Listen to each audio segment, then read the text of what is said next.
بسم اللہ الرحمن الرحیم الدرس السابع عشرہ 17واں سبق۔ اس سبق کے اندر اس میں اشارہ اور حرف جر کو ذکر کیا گیا ہے، تو آپ اس سبق کو بھی دیکھیں۔ هذا طالب، یہ طالب علم ہے۔ هذا طالب مجتہد، یہ محنتی طالب علم ہے۔ هذا رجل، یہ آدمی ہے۔ هذا رجل مؤمن، یہ ایمان والا آدمی ہے۔ هذه امرأة، یہ عورت ہے۔ هذه امرأة عالمة، یہ عالمہ عورت ہے۔ هذه حدیقة، یہ باغیچہ ہے۔ هذه حدیقة جمیلة، یہ خوبصورت باغیچہ ہے۔ هذا قلم، یہ قلم ہے۔ هذا قلم ثمین، یہ قلم مہنگا ہے۔ هذا ورق، یہ ورق ہے۔ هذا ورق رخیص، یہ ورق سستا ہے۔ فی الحدیقة الجمیلة ازہار باسمة واشجار عالیة وخضرة رابعة، باغیچے میں کھلے ہوئے پھول، بلند پھول اور سرسبز پھول ہے۔ فی بید الطالب المجتہد کتاب مفید ودفتر صغیر ومسطرۃ طویلۃ، محنتی طالب علم کے ہاتھ میں مفید کتاب، چھوٹا نوٹ بک۔ وفی بید الرجل مؤمن کتاب مبارک وهو قرآن الکریم، اور مومن آدمی کے ہاتھ میں مبارک کتاب اور وہ قرآن کریم ہے۔ المرأة عالمة قارئة فی القرآن وفی الحدیث الشریف، عالمہ عورت قرآن کریم اور حدیث شریف پڑھ رہی ہے۔ القلم ثمین جمیل، قیمتی قلم خوبصورت ہے۔ هو فی بید الطالبۃ المجتہدۃ، اور وہ محنتی طالب علم کے ہاتھ میں ہے۔ هي کاتبۃ بہ علی الورق الرخیص، وہ اس کے ذریعے سستے ورق پر لکھتی ہے۔ الورق رخیص موجود فی سوق دیوبند، سستا ورق دیوبند کے شہر میں موجود ہے۔ الورق غالی موجود فی سوق دہلی، مہنگا ورق دہلی کے بازار میں موجود ہے۔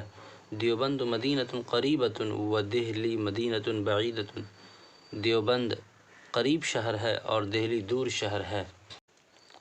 تو اس سبق کے اندر اتنا ہی تھا، یہاں اس کا مشق ہے۔ مشق: مندرجہ ذیل جملوں میں خالی جگہ کو مناسب الفاظ سے پور کیجیے۔ هذا تلمیذ، یہ طالب علم ہے۔ یہ سوال ہے، آپ یہاں پہ اس کو پور کرنا ہے۔ هذا تلمیذ مجتہد، یہ محنتی طالب علم ہے۔ هذه تلمیذة مجتہدة۔ هذا مدرس مدرسة، یہ مدرسے کے استاذ ہے۔ هذه مدرسة معلمة، یہ مدرسے کی استانی ہے۔ فی المدرسة مکتبة کبیرة، مدرسے میں بڑا آفس ہے۔ فی المکتبة کتب کثیر، آفس میں بہت ساری کتابیں ہیں۔ فی الکتب دروس سہل، کتاب میں سبق آسان ہے۔ علی الشجر عصفور صغیر، درخت پر چھوٹا گوریا ہے۔ هذا مدینة بعیدة، یہ شہر دور ہے۔ ذلک مدینة قریبة، وہ شہر نزدیک ہے۔ فی المدینة شارع واسع، شہر کا راستہ کشادہ ہے۔ فی القریة طریق ضیق، گاؤں کا راستہ تنگ ہے۔ فی بیدہ کتاب مفید، اس کے ہاتھ میں مفید کتاب ہے۔ فی بیدہا مسطرۃ، الطلاب قارئۃ القرآن الکریم۔ التلمیذ بیدہ کاتب، عربی میں ترجمہ کیجیے۔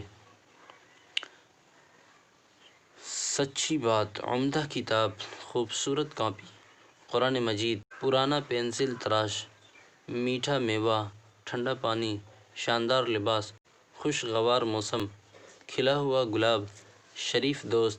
سچی بات حدیث شریف میں ہے۔ برحق تعلیمات قرآن کریم میں ہے۔ خوبصورت کاپی میرے ہاتھ میں ہے۔ نیار بڑے تمہارے ہاتھ میں ہے۔ پرانا پنسل تراش طلبہ کے بیگ میں ہے۔ میٹھا میوہ درخت پر ہے۔ ٹھنڈا پانی فریج میں ہے۔ شاندار لباس بازار میں ہے۔ یہ خوشگوار موسم ہے۔ وہ کھلا ہوا گلاب ہے۔ یہ شریف دوست ہیں۔ وہ مسلمان آدمی ہے۔ تو آپ نے دیکھا کہ اس سبق کے اندر یہیں تک ہے، اس کو بھی حل کریں۔ ملتے ہیں اگلے سبق میں، تب تک کے لیے اپنا خیال رکھیے گا۔